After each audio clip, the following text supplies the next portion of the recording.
ಪ್ರಯುಕ್ತ infant Jesus church ವತಿಯಿಂದ ಶಿಲುಬೆಯ ಹಾದಿ.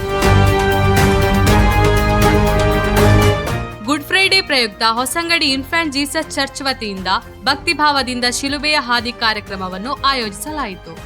ಈ ಧಾರ್ಮಿಕ ಆಚರಣೆಯಲ್ಲಿ ಭಕ್ತರು ಯೇಸು ಕ್ರಿಸ್ತನ ಯಾತನೆ ಮತ್ತು ಶಿಲುಬೆಗೆ ಹಾಕಲ್ಪಟ್ಟ ಘಟನೆಗಳನ್ನು ಸ್ಮರಿಸಿಕೊಂಡು ಪ್ರಾರ್ಥನೆ ಸಲ್ಲಿಸಿದರು. ಚರ್ಚ್ ಆವರಣದಿಂದ ಹೊಸಂಗಡಿ ದಾರಿಯುದ್ದಕ್ಕೂ ಶಿಲುಬೆಯ ಹಾದಿಯ ಹಂತಗಳನ್ನು ನಿರೂಪಿಸಲಾಗಿದ್ದು, ಭಕ್ತರು ಕ್ರಮವಾಗಿ ನಡೆದು ಪ್ರಾರ್ಥನೆ ನಡೆಸಿದರು. ಭಕ್ತರು ಹೆಚ್ಚಿನ ಸಂಖ್ಯೆಯಲ್ಲಿ ಭಾಗವಹಿಸಿ ಭಕ್ತಿಭಾವದಿಂದ ಕಾರ್ಯಕ್ರಮದಲ್ಲಿ ತೊಡಗಿಸಿಕೊಂಡರು. ಈ ಮೂಲಕ ಯೇಸು ಕ್ರಿಸ್ತನ ತ್ಯಾಗ ಮತ್ತು ಮಾನವ ಕುಲಕ್ಕಾಗಿ ಮಾಡಿದ ಬಲಿದಾನವನ್ನು ಸ್ಮರಿಸಲಾಯಿತು. ಚರ್ಚ್ ಧರ್ಮಗುರುಗಳ ಮಾರ್ಗದರ್ಶನದಲ್ಲಿ ಕಾರ್ಯಕ್ರಮ ಶಾಂತಿಯುತವಾಗಿ ನೆರವೇರಿತು.